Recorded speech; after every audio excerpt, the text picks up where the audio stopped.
আইএসএফে vote দিলে মিলবে না মমতা ব্যানার্জির দেওয়া ঘর। প্রকাশ্য সভা থেকে হুঁশিয়ারি ক্যানিং পূর্বের তৃণমূল বিধায়ক শওকত মোল্লার। ভাঙড় 2 নম্বর ব্লকের ভোগালী 2 নম্বর অঞ্চলের ভুমরু গ্রামে লক্ষ্মী এলো ঘরের সিনেমা প্রদর্শনী সভার আয়োজন করেন ভোগালী 2 তৃণমূল কংগ্রেস নেতৃত্ব। আর সেই সভাতেই উপস্থিত হন ক্যানিং পূর্বের তৃণমূল বিধায়ক শওকত মোল্লা। সভায় বক্তব্য রাখতে গিয়ে প্রকাশ্যে আইএসএফ কর্মী সমর্থক ও সাধারণ মানুষকে হুঁশিয়ারি দিতে দেখা গেল ক্যানিং পূর্বের তৃণমূল বিধায়ক শওকত মোল্লাকে।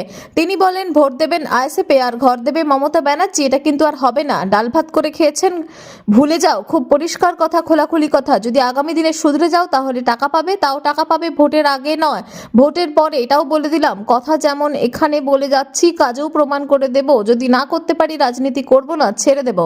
বিরোধীদের প্রকাশ্য সভা থেকে সরকারি প্রকল্প থেকে বঞ্চিত করার হুঁশিয়ারি দিতে দেখা গেল ক্যানিং পূর্বের তৃণমূল বিধায়ক শওকত মোল্লাকে। পাল্টা দক্ষিণ 24 পরগনা আইএসএফের জেলা সভাপতি আব্দুল মালিক মোল্লা বলেন, শওকত মোল্লা এই মুহূর্তে দায়িত্ব জ্ঞানহীনের মতো কাজ করছেন। সাধারণ মানুষের ওপরে আর কোনো উনি ভরসা রাখতে পারছেন না, যার কারণে হুমকির আশ্রয় নিতে হচ্ছে। ঘরের টাকা সাধারণ মানুষের ট্যাক্সের টাকা, কোনো মমতা ব্যানার্জির টাকা নয়। ক্যানিং পূর্বে তৃণমূল বিধায়ক শওকত মোল্লার হুঁশিয়ারি নিয়ে বিজেপি নেতা দিলীপ হালদার বলেন, শুধু ভুমরু গ্রাম নয়, সারা পশ্চিমবঙ্গে জবরদস্তি হুমকির কাজ শুরু হচ্ছে। ঘর যারা পাচ্ছে তাদের থেকে তোলাবাজি করে টাকা নেওয়া হচ্ছে, আবার ঘর দেব না, ভোট দিতে হবে, তার জন্য এমন হুমকি শুরু হয়েছে। শওকত মোল্লা এই মুহূর্তে দায়িত্বজ্ঞানহীনের মতো কাজ করছেন। উনি সাধারণ মানুষের উপর আর কোনো ভরসা রাখতে পারছেন না, যার কারণে এইভাবে হুমকির আশ্রয় নিতে হচ্ছে। মানুষকে সন্ত্রস্ত করার প্রক্রিয়া উনি বেছে নিয়েছেন, যার কারণে বলছেন যে তৃণমূলের ঘর নেবে আর অন্য জায়গায় ভোট দেবে, এটা হতে দেব না। আর যদি শুধরে না যায় তাহলে ভোটের আগে তো হবেই না, যদি শুধরে যায় তাহলে ভোটের পরে টাকা ঢোকানোর ব্যবস্থা করব।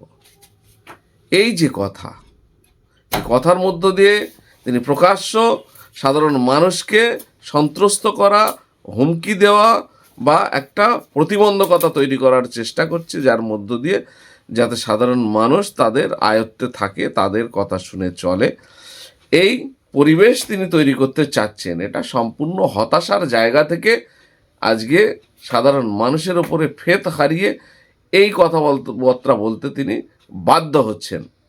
আমি সাধারণ মানুষকে বলবো, ঘরের টাকা বলুন আর যে কোনো সরকারি প্রকল্পের টাকা বলুন, সরকার আছে বলে তার দায়িত্ব, যেই থাকুক, সে তৃণমূল থাকুক, কংগ্রেস থাকুক, বিজেপি থাকুক, যেই থাকুক, তার হচ্ছে গিয়ে একটা তার দায়িত্ব, ডিউটি।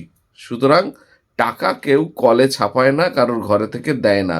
জনগণের ট্যাক্সের টাকায় সাধারণ মানুষের প্রকল্প রূপায়িত হয়। সুতরাং এই যে কথাবার্তা উনি বলছেন, হুমকি ধুমকি যা দিচ্ছেন, এইসবে আপনারা ভয় পাবেন না, ভীত হবেন না।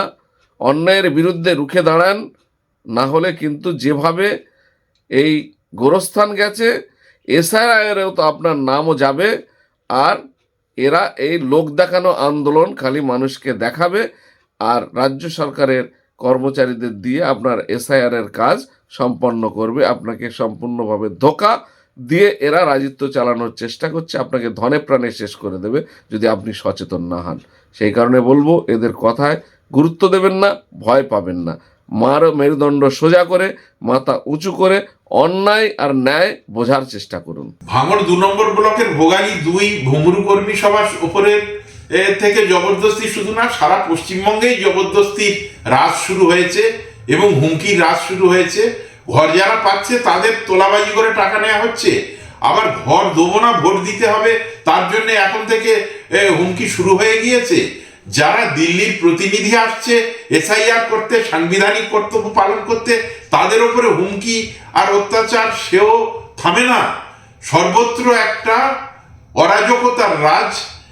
তাই বলি, বেকারের চাকরি চুরি, গৃহহীনের ঘর, গরু কয়লা, বালি চুরি, বইছে চুরির ঝড়, যাচ্ছে চুরি হাসপাতালে মরা লোকের লাশ, মন্ত্রীর ঘরে টাকার পাহাড়, পুকুর চুরির চাষ। ভারতীয় জনতা পার্টির পক্ষে দিলীপ হালদার।